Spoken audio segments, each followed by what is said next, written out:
Okay, I think we are back streaming, but let me see if I can change the title here because that's not the title. Let's see. This is there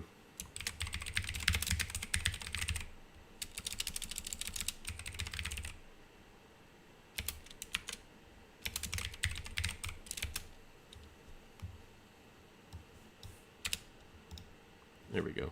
Well, I don't know where it cut off at.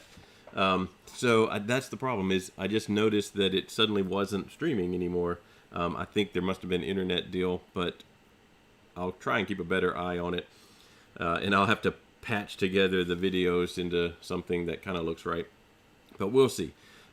Anyway, I was talking about Idea Maker, and Idea Maker. The two reasons I use it: one is because it is a dual setup, or it is not specifically for this, but it is good for dual nozzle printers. And I have Artist D over there that is a dual nozzle independent extruder printer, and Idea Maker just makes that process easy. It's not the only slicer that will do that. Let me, in case it did not show up on the stream last time, let me show you the feature I really like in Idea Maker, and that is its ability to texture models. So let me grab one really quick if I can. I think I put it in downloads actually. There it is. So I know I may have already showed this. I just don't know where the stream cut off.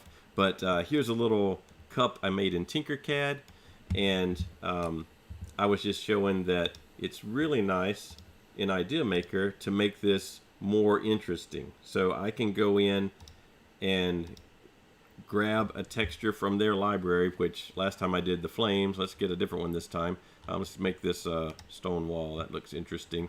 And we'll import it into Idea Maker. And it will create a stone pattern on our cylinder. So the cylinder I just modeled in like 2 minutes in Tinkercad. And looks like let's do that. Let's not texture the inside. Let's only do texture the outside. I'm just checking the different ones, which ones look better. I don't want it to do that. Let's do repeat. So now I do have it's not, this particular pattern doesn't tile very well. That's why they had it only one, but then it's kind of stretched out.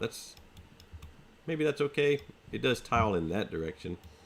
But when I go to slice this,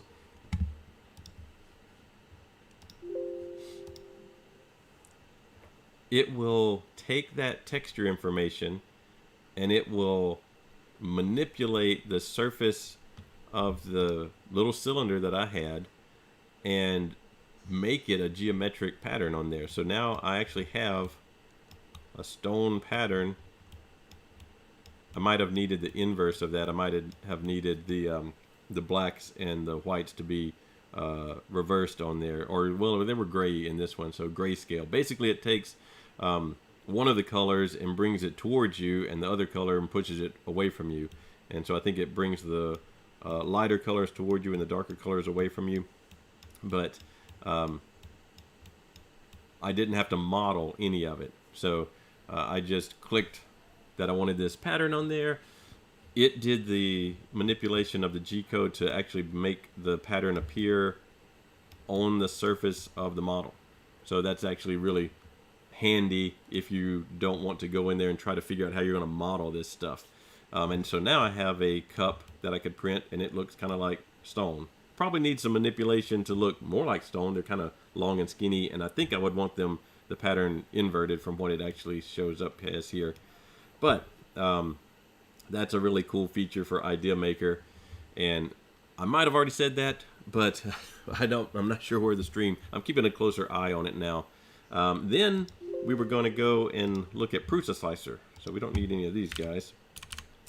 So Prusa Slicer is another, maybe the most popular of the slicers right now, and it is, well, it's free. So it's based on a older slicer called Slicer. And there's several branches off of the original Slicer. So since it's based on that, which is open source, Prusa Slicer has to be open source also and free and that kind of thing.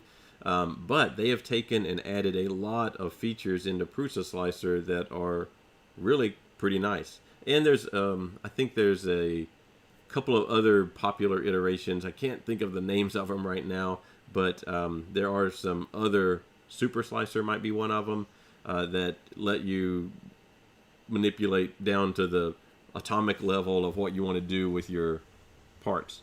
This is the little Iron Man that we scanned. I don't have him up here anymore, but this is a little guy that we scanned with the Revo Pop 1, so an older structured light scanner. So it came out okay. It's not super high detailed or anything, but you can tell it's Iron Man. And one of the things that I like in Prusa Slicer, there's a couple of them. One of them is that it used to be, now this is not a large model, but it used to be if you were printing a large model, it was sort of difficult to slice it in any meaningful way. You know, you could maybe just chop it off halfway through and print 2 halves or whatever.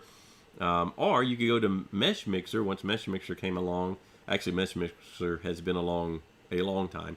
But you could go into Mesh Mixer and slice things up. And I might show you how to do that, but Prusa Slicer makes it so easy now that there's almost no reason to use Mesh Mixer for this. But let's say that for whatever reason, I needed Iron Man to be in 2 pieces. And instead of just slicing him in like in half or whatever, I want to slice him at a particular angle, and then I want to add locator pins so that when I put him back together, he fits together. Prusa Slicer has this cut button over here. Yeah, it's on the screen. So cut, and it'll give you a plane that you can manipulate around however you want to. Let's just say I want it like that. So I'm going to chop him right there between the magenta and the cyan pieces for whatever reason. I've got a reason that I want to do that, let's say. And I could slice it. I wanted to move it upwards. There we go. Oh, I don't want to chop his hand off though. There we go. That looks like it. All right. Also, over here in the little pop-up, there are add connectors. And I can add different style of connector type things. I'm just going to do circles. And I can just click here. And I want a pin here and a pin here. And it says, and you can size them and you can make different tolerances on the pin and the hole that it goes in if your printer is over extruding or something. So you can manipulate them. You can make them bigger or smaller. This is kind of just the default settings. And confirm connectors, perform cut. And now I've got 2 Iron Man halves. This one has pegs on it. That one has holes on it, and they're lined up so that they will easily put together. Now you do want to test it before, like take just a little block or whatever, cube, and get the size of your pins and the holes that they go into. So the dowels and the holes, make sure you size those correctly, because I have had issues on this where they just wouldn't fit together. So you might want to do a test version of what size hole and dowel you need for yours to work without having any issues, versus printing the whole thing and then figuring out. So it makes it, and you can slice them again, like this one, like, well, you can slice it again if you wanted to. Another good feature that some of the other slicers, I think Cura does have a version of this now, but this paint on supports. Obviously you have the just generate supports, and it does an automatic idea of what it's going to do. But here you can paint exactly where you want supports and where you don't want supports. So the left mouse button is putting supports there. The right mouse button is not supporting that. And then, so if you want to use the auto support generator, you can block out areas you don't want it to support if you wanted that. And then there's some other options here, but let's just say that you want supports under here. You just paint on that. I want to have supports right there. And there. Just go all the way under his arm. And then I need a tiny bit under here. And that's probably an overhang that my printer's okay with. The thumb looks like it might need a little bit. And so you can do something like that. And then when you slice it, I don't know if I have supports turned on. I didn't even think about it. I have no supports, so I have to actually turn on supports for it to actually do anything. So let's support enforcers only. So wherever you painted, and let's reslice.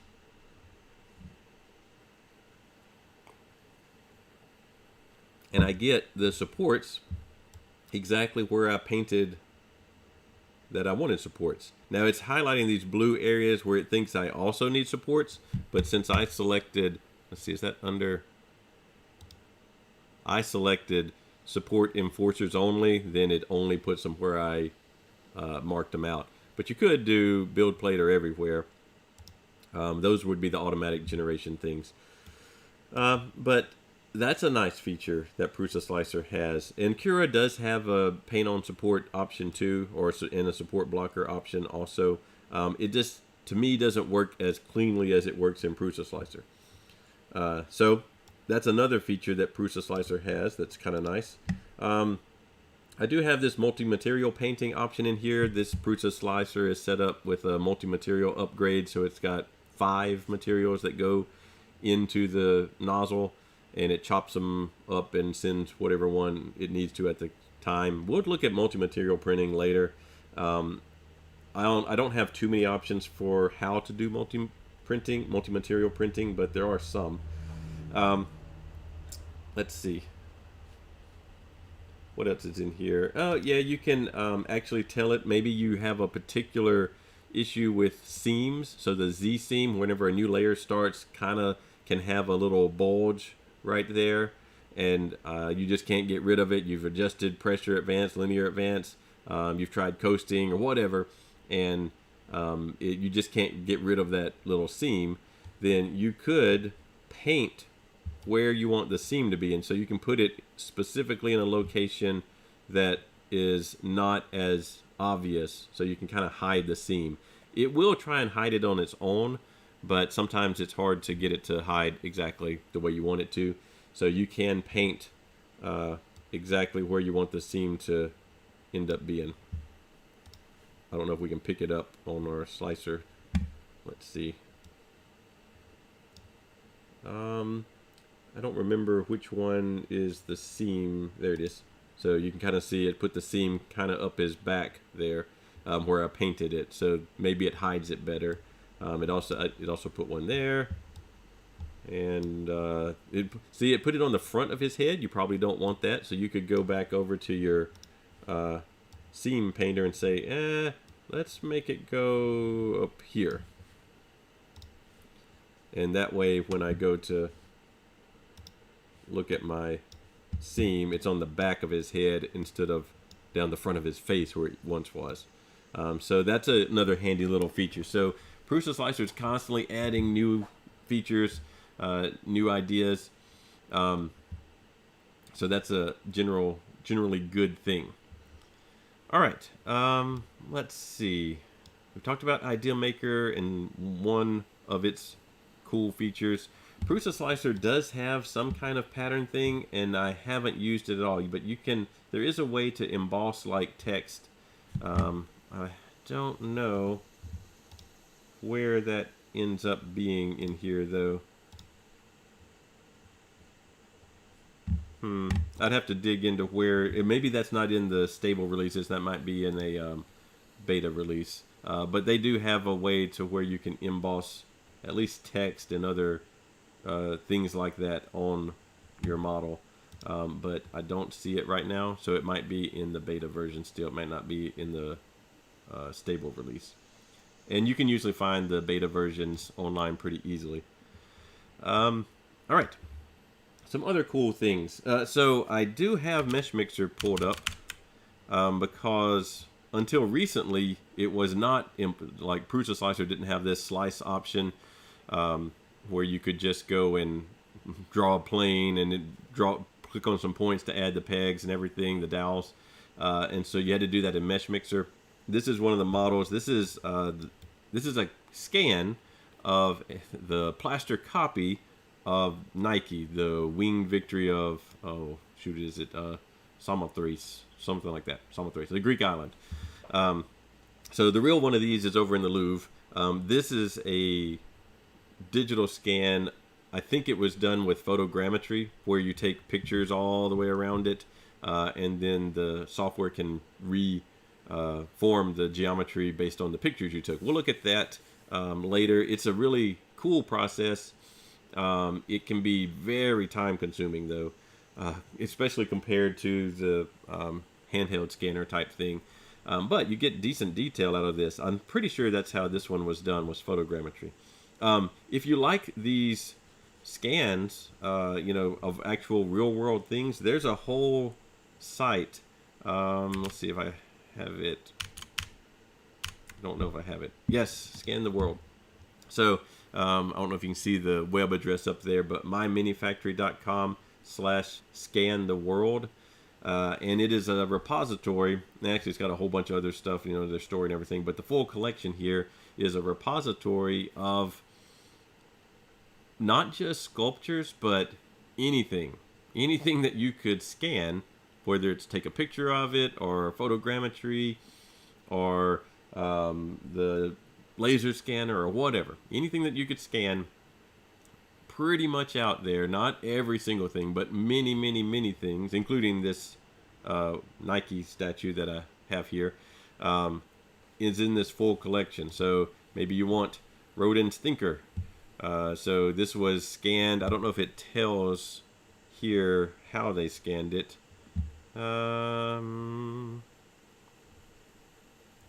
No, it doesn't show the details of how they ended up scanning it here, I don't think. Technical. Yeah, it doesn't actually, or somewhere in here it probably says how they scanned it, but I assume this was also a photogrammetry scan. And so this is over in Paris. And this, you can download the STL file. You have to have a MyMinifactory account, I assume. So you have to, that's a free account. They're just another service for like Thingiverse, except they do have some models you have to pay for. This one is not. All these Scan the Worlds are free as far as I know. But they do have some like really nice models that are pay models. If you're interested in pay models, like you just want to build a nice model or whatever, MyMinifactory is one of those places. The other one is, I might have to think of the name of it. Shoot, I can't think of where they're at now. Let's see if I can. I know they have a Ghostbuster. Let's see. Colts 3D, no. Game Body, that's it. So this site, GameBody.com, has STL models that are extremely detailed. Now they're not free. This one's $26 or whatever, but this one has like 200 parts to it. 288 parts, so 300 parts. They're usually set up for either FDM printing, so like your Ender 3, or resin printing, which we'll talk about. We'll probably do resin printing next week. It is an interesting thing. It's very messy, or it can be very messy, but we'll talk about that later. So we'll, if you're interested in that sort of thing, GameBody might be the place to go. There are some good models over here on MyMinifactory too, and some free ones there also. And there might be a handful of free ones on GameBody. Most of them are paid models. Anyway, all of that to say that you could probably find, if there's a particular piece of art that you're interested in making your version of, then you could probably find it on this Scan the World, which is housed at MyMinifactory. All right. So anyway, I had this model, and I wanted to print it out bigger. And at the time, I didn't have Prusa Slicer where it had the slicing option in there, so I had to do it in Mesh Mixer. Remember, Mesh Mixer is very susceptible to crashes whenever you have really high polygon count models, which this one is. You can kind of see all the details in this thing are going to mean that there's a lot of triangles or polygons that create this geometry, but Mesh Mixer can slice it up. I think what I ended up doing is I did a plane cut. See, it slows down just on selecting the stuff. It may be impossible for me to move this plane. So you have to be very patient with it. I cut it somewhere down here. I think a little bit lower than that. So it still needed some support material for the wings. You could slice off the wings independently, slice off this kind of down here so that it'll print it without supports, and so you could chop it up into little pieces much easier than you could before in Prusa Slicer. But Mesh Mixer will do it also. I don't know that there's a particular advantage to using Mesh Mixer. There could be one advantage that I don't know that Prusa Slicer has currently. So it could be, let's say that I want to chop off these wings. So it's going to be super slow. I may have to just pretend. So I don't want to go through and like click on this. You see, it's already potentially locking up on me. But one thing that you can do in Mesh Mixer eventually is that you can isolate where you want the cut to be. So I've got this plane out here, and maybe this is not where I would want it, but maybe I don't want to keep moving it around because it's so slow with this particular model. But maybe I'm trying to cut this wing off up here, but every plane that I try to put through there cuts off, it cuts off this little piece, and I don't really want that. And it's also cutting off this sliver of the wing over here, and I don't want that. So one thing you can do in Mesh Mixer that I don't know that you can do in Prusa Slicer yet is you can select, so I'll have to cancel this, which will make it slow down again. You can select portions of the model where the cut will occur, and it'll ignore the unselected portions. So if it ever comes back, I might be able to show you that. I don't know that it will cut very well. I should have picked a smaller model to show. This one's just a cool model. So there it is showing what it would do. We don't want that. And it may not go back very easily. I might have to come back to it.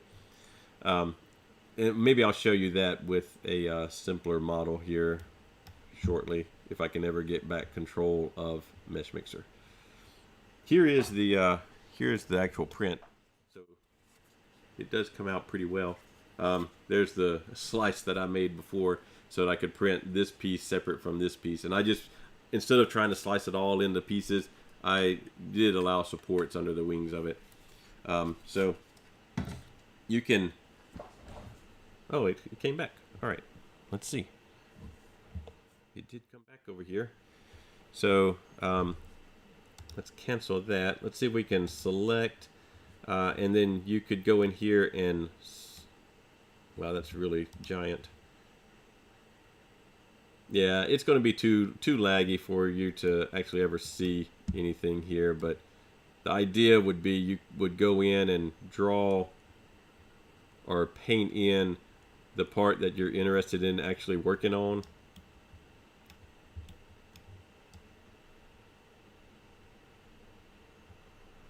And then when you do your cut, it would only cut through, I think it's actually maybe a split in this case is what it's called, but it would only cut through the parts that were highlighted. So I actually need to unselect that. I don't remember how to, there we go. It's the control button can let you unhighlight stuff. So now I've got that kind of area there, maybe add in that just in case. And then you could edit, and there's a plane cut here. And again, it'd be the same issue of having to draw through that highlighted region. Got to figure out which way does what here, and I don't want to go through the slow process of getting the thing aligned with that slice. But what it would do is it would only cut the part that was highlighted, and anywhere else that this plane intersected, maybe this wing over here or this part of the robe down here, it would ignore that cut, and so you could just slice off just the wing. I don't think Prusa Slicer has that feature yet. Its slicing and peg hole everything is much simpler, but I don't know that it has the where you can isolate it to just a section. Maybe it does, and I'll look and see, but I think it just slices everything. And so that might be a reason that Mesh Mixer still is useful for slicing models in certain cases. But in general, Prusa Slicer does it really well. All right, let's close this before it crashes everything. All right, let's see. So we talked about, talked about two different slicers, Idea Maker with its pattern. We talked about Prusa Slicer with its paint-on supports, paint-on seams, and the slicing models, and not slicing for printing, but splitting models for making them into smaller pieces, and the locator pins that it'll automatically put in there, which is really great. In Mesh Mixer, you can add the pins, but it's not automatic. You do have to go and manipulate that manually. I think we will do that just so that you have that as a tool. I'll just do it with a smaller model that is easier to, it's not so laggy. It will work with larger models. It's just time consuming and very tedious to do. We talked about the Scan the World site where you can get this full collection, and there are all sorts of things in there that you can print. We talked about Game Body, where if you're interested in some high quality models but you realize you'll have to pay for them, there are plenty on there. I just picked up, I knew this one was on there, that's why I showed it, but there's a lot of them. Many of them are pulled from like game assets, like video game assets, but not all of them. I think this one is actually created from scratch by this team. I think that's probably a good stopping point for today, and next week we'll do some resin printing. I like resin printing. You just have to be aware of its dangers. It does have some dangers. It is chemical based, and its messiness mainly. But it does give you an option that is super high detailed, that is faster. You can get a lot of detail, like there's a lot of detail in this print. It's just a long process. Resin printing might be able to do similar or better detail faster. And they're not that expensive, so you can get a decent resin printer for in the $300 range now. Now, there's a lot of stuff that you probably need that goes with it, and we'll talk about that next week. All right, I will see y'all then. And there is a quiz open. It should be in Canvas, and it's got a couple of multiple choice questions. And you have a week, or maybe a little less than a week left now to finish that quiz. And it should automatically grade it. I haven't done the quizzes in Canvas before, but we'll see how that works out.